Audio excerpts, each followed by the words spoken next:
Hello class. Aromatic hydrocarbons हा part आपण बघतो आहे आणि ॲरोमॅटिक हायड्रोकार्बन्समध्ये आपण बेन्झीन आणि बेन्झीनची स्टॅबिलिटी हा पॉईंट आपण डिस्कस करतो आहे. तर त्याच पॉईंटशी रिलेटेड लास्ट लेक्चरला आपण रेझोनन्स बेन्झीनमध्ये कसा फॉलो केला जातो हे शिकलेलो.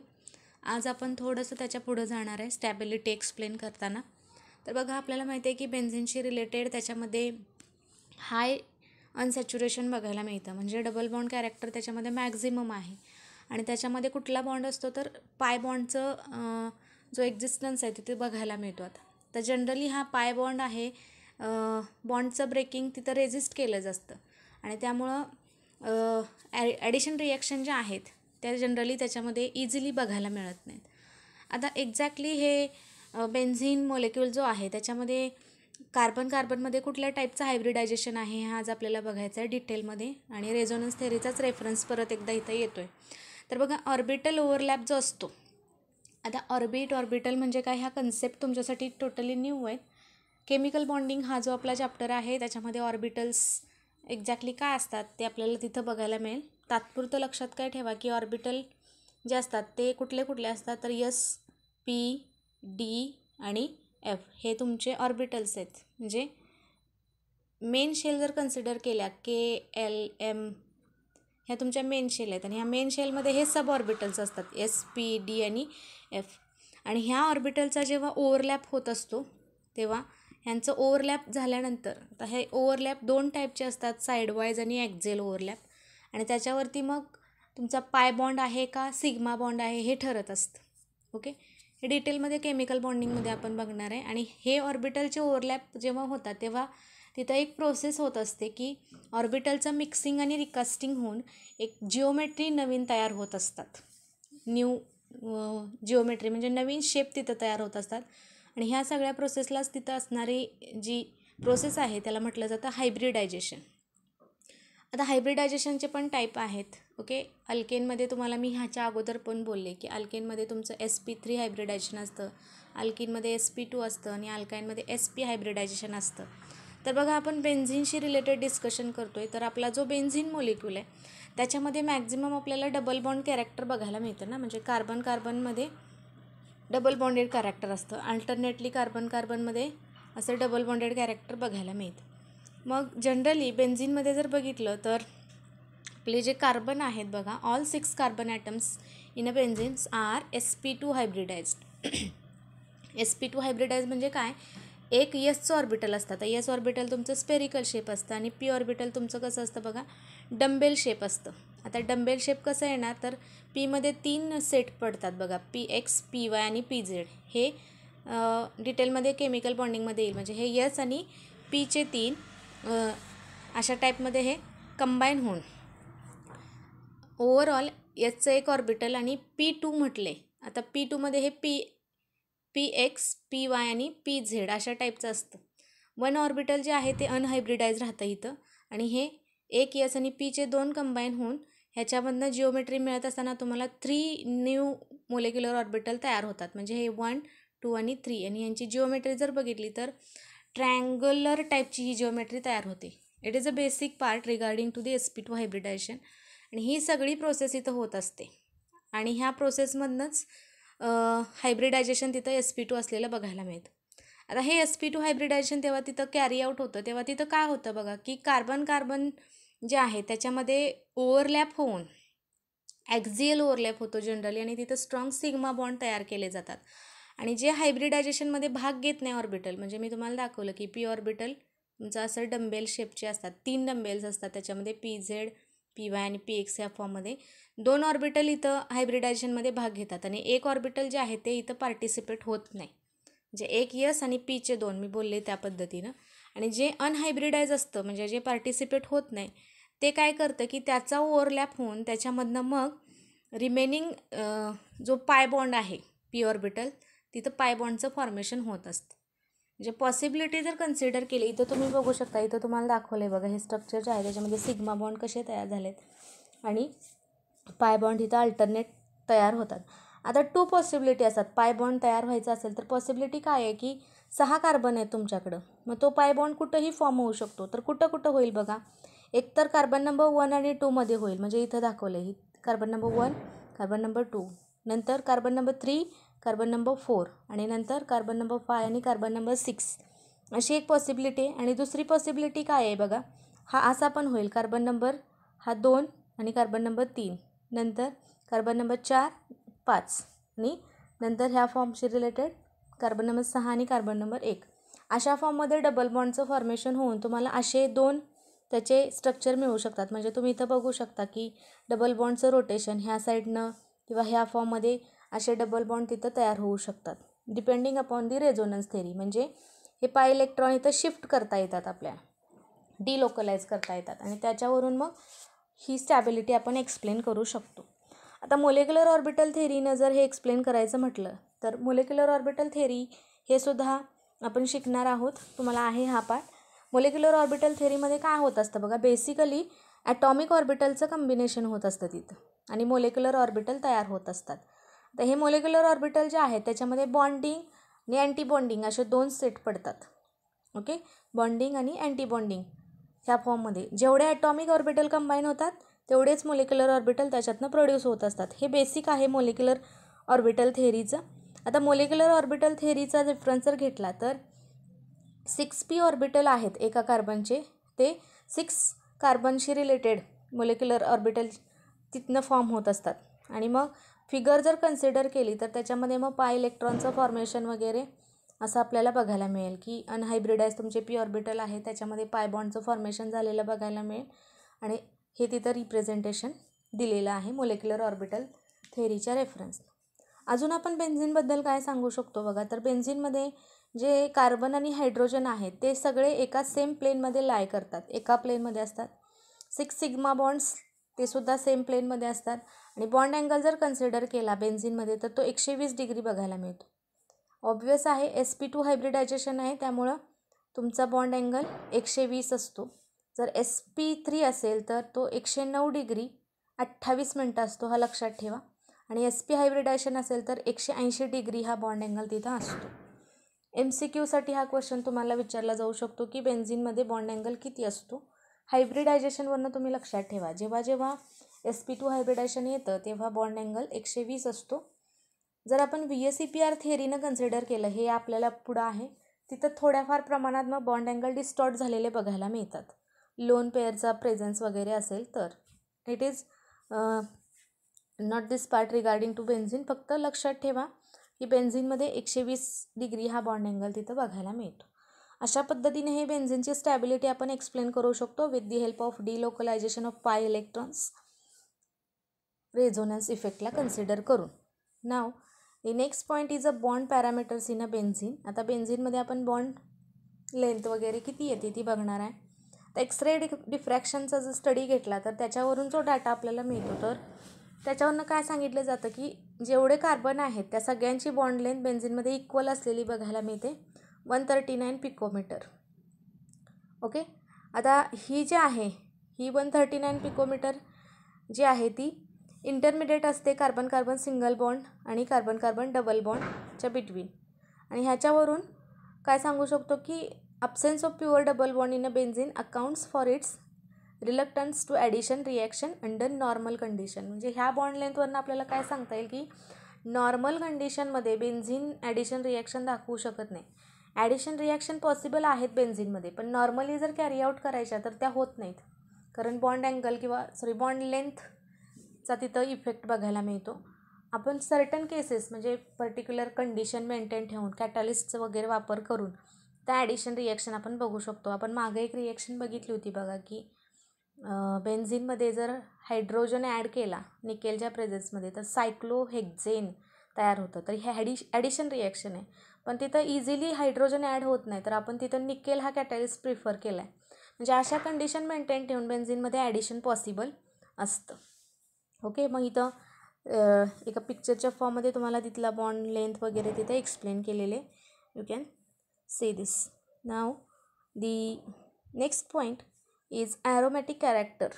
आता हा महत्त्वाचा पॉईंट आहे, लक्षात ठेवा. बेन्झिन हे ॲरोमॅटिक आहे आपण म्हणतो, पर्टिक्युलरली त्याला फ्रॅग्रन्स असतो आणि ऑल ॲरोमॅटिक कंपाऊंडचा त्याला आपण पॅरेंट कन्सिडर करतो. मग हे ॲरोमॅटिक आहे का नाही, तर त्याच्यासाठी एक रूल आहे. This rule is called as a Huckel rule. हा रूल खूप महत्त्वाचा आहे मुलांना, लक्षात ठेवा. ह्याच्यावरती क्वेश्चन तुम्हाला येतो आणि येतोच. आता जनरली बेन्झीन हे सबस्टिट्यूशन रिॲक्शन प्रिफर करतात रादर दॅन ॲडिशन रिॲक्शन. आता ही जी प्रॉपर्टी आहे ती कॉमनली ॲरोमॅटिक कंपाऊंडमध्ये बघायला मिळते. जनरली ॲरोमॅटिक कंपाऊंड जे आहेत ते ॲडिशन रिॲक्शन दाखवत नसतात, तर ते सबस्टिट्यूशन रिॲक्शन दाखवतात. हे मेन कॅरेक्टर आपण सांगू शकतो. आणि मग त्याच्यावरून त्याच्या स्ट्रक्चरशी रिलेटेड ॲरोमॅटिक कॅरेक्टर आपल्याला एक्सप्लेन करता येतं, की 3 रूल आहेत ॲरोमॅटिसिटी एक्सप्लेन करायसाठी, आणि ते रूल फॉलो करून तो कंपाऊंड तुमचा ॲरोमॅटिक आहे का नॉन ॲरोमॅटिक आहे हे आपण सांगू शकतो. कुठले रूल आहेत बघा. तर त्याच्यामध्ये पहिला दिला आहे तुम्हाला. First one is aromatic compounds are cyclic and planar. Okay, पहिला रूल आहे. ॲरोमॅटिक कंपाऊंड हे कसे असतात, सायक्लिक असतात आणि प्लेनर असतात. म्हणजे ऑल ॲटम्स त्या रिंगमधले sp2 हायब्रिडाइज असायला पाहिजेत. First rule. Second, each atom in a aromatic compound has a p orbital and p orbital must be parallel so that continuous overlap is possible around the ring. म्हणजे मगाशी आपण वरती structure बघितले बघा benzene रिंगचे, P dumbbell शेपमध्ये दाखवलेले आहेत orbital. हे p ऑर्बिटल कसे पॅरलल असावे लागतात एकामेकाला, जेणेकरून त्यांचा जो कंटिन्युअस ओव्हरलॅप आहे तो पॉसिबल व्हायला लागेल. हा दुसरा रूल आहे ॲरोमॅटिसिटी चेक करायचा. आणि तिसरा आणि महत्त्वाचा रूल आहे हुकेल्स रूल. याच्यावरती तुम्हाला क्वेश्चन असतो, स्टेट अँड एक्सप्लेन, किंवा ह्याच्यावरचे एक्झाम्पल देतात आणि हा ॲरोमॅटिक आहे का नाही मग हे फाइंड आउट करा, असा क्वेश्चन असतो. See the Huckel's rule is what.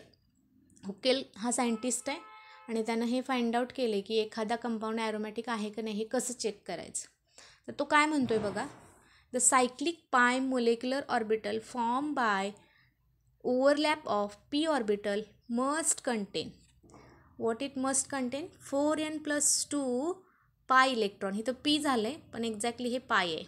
Okay, pi electron, where small n is what and integer.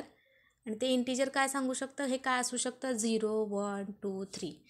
म्हणजे ह्याचा सोपा करून अर्थ मी तुम्हाला सांगते. हुकेल काय म्हणतो की कुठलीही सायक्लिक, प्लेनर आणि रिंग फॉर्ममध्ये असणारी जर सिस्टीम घेतली तर ती सिस्टीम जर 4n plus 2 पाय इलेक्ट्रॉन ह्याला फॉलो करत असेल तर ती सिस्टीम तुमची ॲरोमॅटिक असते. म्हणजे हा जो फॉर्म्युला दिला आहे ह्या फॉर्म्युल्यामध्ये जे बसेल तेच ॲरोमॅटिक आहे. ह्या फॉर्म्युल्यामध्ये जे बसत नाही इट इज नॉन ॲरोमॅटिक. मग हा फॉर्म्युला त्यानं वेगवेगळ्या रिंग सिस्टीमला ॲप्लाय केला आणि त्यानं चेक केलं की दिलेला कंपाऊंड तुमचा ॲरोमॅटिक आहे का नाही. मग त्यानं बेन्झीनला ट्रीट केलं, नॅप्थॅलिन घेतलं. व्हॉट इज नॅप्थॅलिन, जी नॉर्मली आपण डे टू डे लाईफमध्ये डांबर गोळी यूज करतो, तर हे त्याचं स्ट्रक्चर आहे, लक्षात ठेवा नॅप्थॅलिनचं. हां, मग आता बेन्झीनशी रिलेटेड बघूया. आता बेन्झीन बघा सायक्लिक आहे, प्लेनर आहे, त्याच्यामध्ये 3 डबल बॉन्ड्स आहेत आणि म्हणजे पाय इलेक्ट्रॉन आहेत त्याच्याकडं, पी ऑर्बिटल असतं त्याच्याकडं, हेक्झागोनल टाईपची रिंग आहे, कंटिन्युअस ओव्हरलॅप त्याचा अबाव बिलो रिंग बघायला मिळतो. म्हणजे अशा फॉर्ममध्ये हे स्ट्रक्चर दिले. आता हे 4n plus 2ला फॉलो करतं का, तर बघा इथं तुम्ही कॅल्क्युलेट करून दिलेलं आहे बघा. 4n plus 2 is equal to, formula काय आहे तुमचा, 4n plus 2 पाय इलेक्ट्रॉन्स. आता बेन्झीनमध्ये टोटली पाय इलेक्ट्रॉन किती आहेत बघा. तर बेन्झीनची रिंग जर आपण कन्सिडर केली तर बघा इथं दिसते तुम्हाला ही बेन्झीनची रिंग. ओके, 1 2 आणि 3 डबल बॉन्ड्स आर देअर. म्हणजे 2 2 आणि 2 टोटल 6 पाय इलेक्ट्रॉन आहेत त्याच्यामध्ये. ओके, म्हणजे 4n plus 2 is equal to काय येणार तुमचं इथं फॉर्म्युलामध्ये, इज इक्वल टू काय येणार 6, दिस वन. मग आता एनशी रिलेटेड आपण काय म्हटलं की एन काय असू शकतं, एक तर 0 असेल, 1 असेल, 2 असेल, ह्या फॉर्ममध्ये येईल. तो फॉर्म्युला तुम्ही कसंही तिथं कॅल्क्युलेट करू शकता. तर बघा आता 4n plus 2 आहे, हे 2 इकडं घेतलेलं आहे फॉर्म्युल्यानुसार. 4n plus 2 6मधनं 2 गेलं, एक्झॅक्टली इक्वल टू 4 आलं. ओके, एक्झॅक्टली एनची व्हॅल्यू कशी येणार मग, एन इज इक्वल टू काय येईल तुमचं 4/4 आणि n comes out of an integer. एनची व्हॅल्यू 1 आली म्हणजे तुमचं बेन्झीन काय आहे, ॲरोमॅटिक आहे. म्हणजे कळतं आहे तुम्हाला, पाय इलेक्ट्रॉन काउंट करायचे आहेत. डबल बॉन्ड जिथं असेल तिथं 2 पाय इलेक्ट्रॉन, हे लक्षात ठेवा. आता नॅप्थॅलिनच्या बाबतीत बघा 2 बेन्झीन रिंग आहेत. तुमचं नॅप्थॅलिनचं स्ट्रक्चर तुमच्यासमोर इथं आहे, यू कॅन सी हिअर नॅप्थॅलिनशी रिलेटेड. बघा आता इथं पाय इलेक्ट्रॉन किती आहेत बघा, 2 2 4 6 8 आणि इथले 2 10 टोटल 10 इलेक्ट्रॉन्स आहेत नॅप्थॅलिनकडं. रूल आपल्याकडं फॉर्म्युला आहे बघा 4n+2 number of pi electrons. आता 4n+2 नंबर ऑफ पाय इलेक्ट्रॉन किती आहेत 10 आहेत. म्हणजे n इज इक्वल टू किंवा 4n इज इक्वल टू काय होणार 10 - 2 म्हणजे एक्झॅक्टली तुमचं कसं येणार इथं 8 येणार. म्हणजे nची व्हॅल्यू जर कन्सिडर केली तर 8/4 इक्वल टू 2 म्हणजे n कम्स अँड इंटीजर. म्हणजे ही तुमची नॅप्थॅलिनची जी सिस्टीम आहे किंवा हा मोलेक्यूल हा ॲरोमॅटिक आहे. Let's check about the pyridine also. पिरिडीनमध्ये काय येतं की बेन्झिनचीच रिंग असते, फक्त तिथं नायट्रोजन हा हेट्रो एलिमेंट येतो आणि त्याच्यावरती लोन पेअर असते, नॉन बॉन्डिंग इलेक्ट्रॉन पेअर असते. आता पिरिडीनच्या बाबतीत जर कन्सिडर केलं तर त्याच्यामध्ये सुद्धा alternately single double bond character बघायला मिळतं. म्हणजे त्याच्याकडे सुद्धा बेन्झिनसारखे 6 पाय इलेक्ट्रॉन असतात. तोच फॉर्म्युला येणार बेन्झिनसाठी आहे तोच 4n+2 is equal to 6. Same कॅल्क्युलेशनचा पार्ट 6मधनं 2 गेले 4n is equal to 6 - 2 is equal to 4. Next स्टेपमध्ये 4/4 इज इक्वल टू 1. म्हणजे पिरिडीनसुद्धा तुमचं काय आहे बघा ॲरोमॅटिक आहे. लक्षात ठेवा एनची व्हॅल्यू काय यायला पाहिजे म्हणून सांगितले. हे इंटीजर आहे, ह्या व्हॅल्यू अशा यायला पाहिजे 0 1 2 3 अँड सो ऑन. अशा व्हॅल्यू आल्या तर तुमची दिलेली सिस्टीम ॲरोमॅटिक आहे. Now the next example is a cycloheptatrine. What is the name? Cycloheptatrine. Now हा कंपाऊंड जो आहे याच्या नावावरून आपण त्याचं स्ट्रक्चर काढू शकतो. Consider about the cyclohepta. Hepta म्हणजे 7 कार्बन आहेत, क्लिअर. आणि तो सायकल फॉर्ममध्ये आहे म्हणजे 7 कार्बनची तुमची सायकल येणार. अर्ध स्ट्रक्चर झालं तुमचं. आणि हा ट्राईन आहे एंडेड बाय ENE म्हणजे तिथं डबल बॉन्डेड कॅरेक्टर आहे. आणि किती वेळेला ENE आहे तर 3 वेळेला, म्हणजे त्या स्ट्रक्चरमध्ये 3 डबल बॉन्ड असणार. It is a cycloheptatriene. आता ह्याच्यामध्ये 3 डबल बॉन्ड आहेत आणि कार्बन तुमच्याकडे किती आहेत बघा 7 आहेत. स्ट्रक्चर जर ड्रॉ केलं आपण तर ही सायक्लिक आणि प्लेनर सिस्टीम येते. 3 डबल बॉन्ड आहेत म्हटल्यानंतर पाय इलेक्ट्रॉन तुमचे 6 येणार. But in case of this structure एक जो कार्बन आहे तुमचा, आता इथले कार्बन जर कन्सिडर केले ऑल 1 2 3 4 5 अँड 6 हे 6 कार्बन तुमचे sp2 हायब्रिडाइज आहेत डबल बॉन्डमध्ये आलेले. आणि हा एक कार्बन इथला राहतो तो काय आहे सिंगल बॉन्डेड कॅरेक्टर दाखवतो, त्यामुळे त्याचं हायब्रिडायझेशन sp3 येतं. मग हे आपल्या रूलला फॉलो करतं का बघा. आपण काय बघितलं मगाशी की जर आपल्याला एखादा कंपाऊंड ॲरोमॅटिक आहे का नाही हे जर काढायचं असेल तर त्याच्यासाठी रूल आहे ती सिस्टीम सायक्लिक असावी, प्लेनर असावी.